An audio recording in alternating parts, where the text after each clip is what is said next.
Uztaileko 3. zapatua zapatu berezia izaten da Antzolan orduan egiten delako Antzolako mairuaren alardea. 1880an egin zen lehenengo aldiz eta ordutik nolabaiteko bilakaera bat izan du, hainbat aldaketa egin dizkiote. Eta hain zuzen ere Antzolako alardearen historia edo historiaren ikerketa jasotzen du eskuetan dudan liburu honek. Lourdes Odriozola historialariak egin du eta Lourdes Odriozola bera dugu gaurko honetan gurekin. Lourdes, arratsalde on eta ongi etorri. Eskerrik asko eta arratsalde on denoi. Lehenengo galdera, nolatan egin jau errenteriar batek Antzolako mairuaren, Antzolako alardearen inguruko ikerketa historikoa? Zuztot horretarako motiborik egon be badagoela, ezta? Bai, lehenotikan hainbat ikerketa sosten eginan, Antzolan, herriko jendiakin o ingurukoakin, eta nahi zuten, alde batetikan ikerketa hori dena batu, eta ikuspuntu bat orokorra historikoa eman, eta albaldin bazen bilatu informazio berria sosten utzunea betetzeko. Eta beste aldetikan izuten kanpoko persona bat ez egoteko kutsatu eta ikuspuntu freskua o berria esateko, ez? Baldin bazaude alarde barruan gauzak ikusten dira modu baten, baina zuk ez baldin bazea partaideak edan ere kasua beste ikuspuntu bat neutralagoa izateko. Proposamena jaso zenuenian Lourdes, zenbat ezagutzen zeben Antzolako mairuaren alardea? Gutxi, izautzen nuen gehiago, Irungoa eta Hondarrabikoa, errenterikoa naiz, baina Irunen bizi naiz, eta nik Gipuzkoan mailan ikerketak muitu naiz beti, eta gehienez kostaldeko aldea. Izautzen nuen, gutxi gora bera gainetikan, baina hasi nitzanean ikertzen, alde batetikan irakurtzen, zegoen guztia eta dokumentazio biratzen, gelatu nitzan harrituta, zati ekitaldia oso berezia da, eta oso aberatza eta usten du gure ondare kulturala materialatarako oso garrantzitsua dela. Ikerketa bera egitea, materiala jasotzea, dokumentatzea, erresa izan da, ondo dokumentatuta dagoen ekitaldi bat da hau? Momentu batzuk oso ondo dokumentatu daude. Dokumentazio asko dago, baina niri gustatzen zait, baina zaila da bilatzea. Hemen iturri nagusia izan da Antzolako udal artxibo historikoa, eta esan dizuten bezala lehenotikan hainbat ikerketa sosten egina, hainbat dokumentazioa zegoen bilatuta, baina dato berria bilatu dira bi dokumentu motetan. Alde batetikan gutunako korrespondentzia, eta beste aldetikan faktura, kontuak, herriaren kontuak. Eta bai batian eta bestean agertu zaizkigu dato berri horiek ez ezaguna zirena lehenotikan. Lehenengo mairuaren alardea, 1880an egin zen, aurten 140 urte, bete ditu, azkar esaten da. Zer geratzen da duela 140 urteko alarde horretatik gaur egun?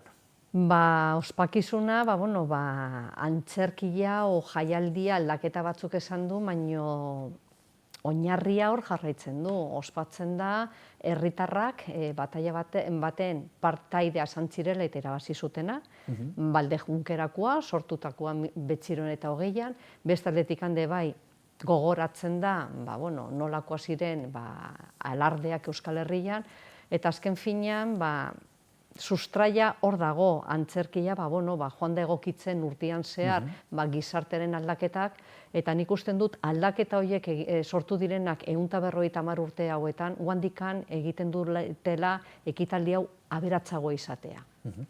Gaur egun, herriko jaietako ekitaldi esanguratsuenetako bat, esanguratsuenez bada, da mairuaren alardea. Beti izan daola, beti ukidau garrantzia berdina herrixan? 1880 aurrera, ekitaldi nagusia izan da alardea. Beti dena bere inguruan jokatu da. Jaietan ekitaldi nagusia zen. Gainea, bere garaian, 1970 markada arte, bai mairuaren erregeiten zuna papera, bai buruzaina, bai artilleriakoa, soldata bat zakaten. Soldata txikila bat, udaletxea patzen zuna. Partartzearen, alardean partartzearen. Bai. Eta gainea geho, bazkaia bat eta jaialdi bat esaten zen.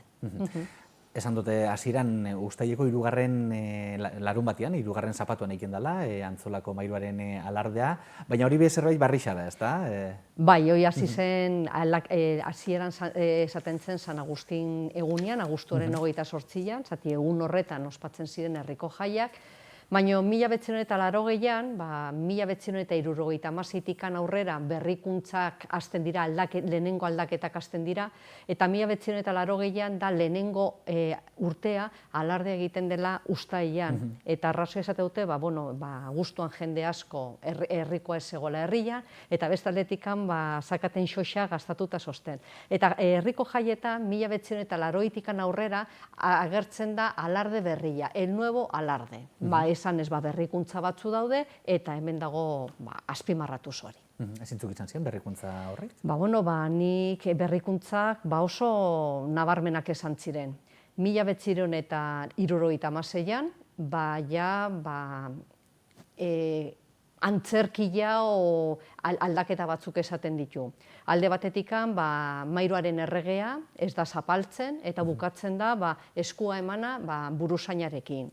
Beintza berdintasuna eta oidena kontuan esaten da.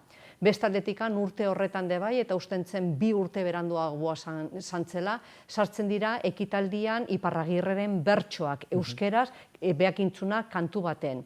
Beste aldetikan 1977an euskera guandikan indarra gehiago hartzen du eta buruzaina bere diskurtsoa euskeraz egiten du. 1980an egiten da fetxaen aldaketan. Urte hauetan bai, jantziera aldatu egiten da. Leheno buruzaina joaten zen esmokin batekin eta trikornio obialdeko kapelarekin, eta urte horretan aldatzen da, Telesforo Monzon ematen du aholkuan nola posible zen aldatu, eta jartzen da buruzaina kaiku batekin eta txapela batekin, eta pixka jantzera euskera aldekoa. Baina ikusten da hoi, ez dakala galtzen dula solemnidadea, o ez dela gelatzen dotorea, eta gero berriro atzera joaten da. Eta hortikan aurrera aldaketa joan ziren sartzen, eta aldaketak arrazoia nagusia bazakaten. Frankismoko azkeneko urtetan, buruzaina zena, kejatzen zen jendia sakala gogua parte hartzeko eta sekulako arazo zituela ospakizuna egiteko. Artilleriako kidea zaten ziren herriko mutila soldaduzkai zirenak egiten. Orduan, herria konturatu zen, hau gure ondarea da, hau guria da, gure sustraiak, hau guretzako asko nahi du esan, eta zerbait egin behar dugu jendia gogua pizteko eta hau berpizteko. Eta horregatik hasten dira egiten aldaketa horiek, eta gainea 1980 hamarkadatik aurrera egiten dira hainbat gauza indartzeko, bideoa, folletoa, liburuak, ikerketak. Orduan hor, ikusten da, alardea dakala zentzua bat herriarena, herria sortu zuen, eta ez udalak, da talde bat herrikoak, 1880an antolatzen dutela lehenengo alardea, eta egiten dute suskrizio bat, o boleto bezala, jendia berze diru ematen du, eta suskriptore barruan dago udaletxea, o udala. Orduan, nik azpimarratuko nuke, alardea herria sortutakoa, herriak egindakoa, eta herria beti bultzatu dula, eta antolatu dula, eta berritu dula aurrera jarraitzeko. Hor beste, detaile kurioso bat, edo beste kuriosidade bat da, alarde zibila dala, Elizak esaterako, kasu honetan, ez dauka zer esan. Ez daka, biratzen baldin baduzu, Irungoa, Hondarrabikua, Tolosakoa, denak Eliza dago, eginkizuna bat Elizarekin lotuta. Hemen ez da agertzen ezertarako. Eta niretzako oso garrantzia da, zati ematen dio beste balore bat gehiago gure ondare kulturalari.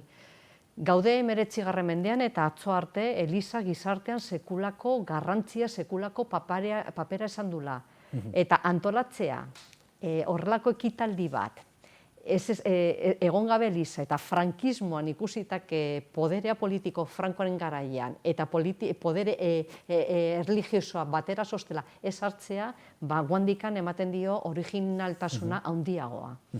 Aipatu dugu urteekin moldatzen joan den ekitaldia esan dela, Antzolako Mairuaren alardea, beste alarde batzuen kasuan aldaketak egon direnean, hor daude Irungoa edo Hondarribiko esaterako, herrian piztu da, ez da bai da, herrian izan du horrek ondoriorik Antzolakoan, hasiera baten behintzat, normaltasunez hartu dira aldaketa horiek, naturaltasunez? Ez normaltasunez, egiten dira os batera, denak ados daude, baino gauzak ezian inposatu, sortu zen alardeen elkartea eta herritarraren talde bat sekulako lan eintzun eta herritarra guztia inplikatu zuten, galdeketa, nola egin, nola ikusten duzute, onartuko zenuke, hau, esen zan, talde bat egiten dugu eta nahi dugu berritu eta nahi dugu berritu modu batera, zantzen aho batekoa eta denaen adostasunarekin, orduan, herria dena partaide esan zen. Orduan ikusten dut, Irunen eta Hondarrabian agian herria ez da sentitu prozesu denan partaian eta hortikan agian istilua sortu dira. Baino Irunen eta Hondarrabian berrikuntzak ez dira sortu, baino hemen ja haizia markatzen desberdintasuna bat, demokrazia eta gero, beak oinarria mantentzen dute, baino joten dira egokitzen gizartearen egoera desberdinan. Euskera, adibidez, Irun eta Hondarrabian esen sartu. Irun eta Hondarrabian dokumentazioan aldetikan ez dago deskribatuta dokumentazioan nola zen lehenengo alardea, bere protokoloa, bere nola egin bertzen jaialdia eta Antzuolan, 1881 dago protokolo dena gordeta eta 1882an dago ere bai buruzainaren diskurso orduan, hoide baia, hasieratikan ikusten da herria sortzen dula modu batera. Ez direla erakunde publikoak o pribatuak herria orduan, hortikan desberdintasuna dago eta netzako horregatikan prozesua desberdina esan da. Liburu honek esan dugun moduan ikerketa historikoa jasotzen du, argazki pila bat, dokumentazio pila bat dago, baina ikerketa bat izateaz gain, hainbat ondorio ere atera dituzu, Lourdes, eta niri bat deigarri egin zait, esaten duzulako, Antzolako alardea dela Euskal Ondare kulturala aberasten duen desfiletako bat. Ez dira nola nahiko hitzak, eh? Bai, eta gainea, niretzako hori da ondorio nagusiena. Esan dizuten bezala, alardea honekin hasieratikan, esan dizut oso lotuta zegoela euskal dantzarekin. Eta nik ez dut ikertu asko euskal dantza, baina euskal dantza asko egon dira, ia puntuan desagertzeko.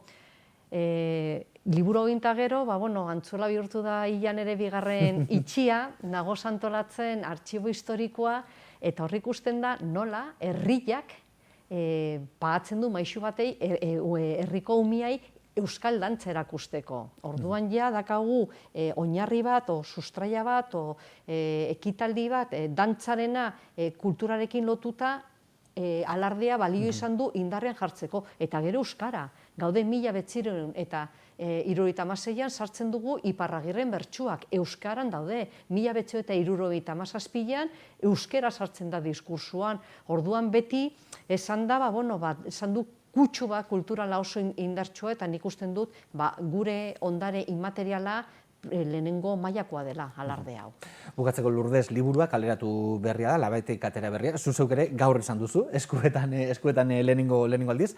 Ze edapen izatea da zuen asma, edo ze edapen izatea gustatuko litzaizueke? Neri maila desberdinetan, lehenengo mailan herriari gustatzea eta herria erostea liburua.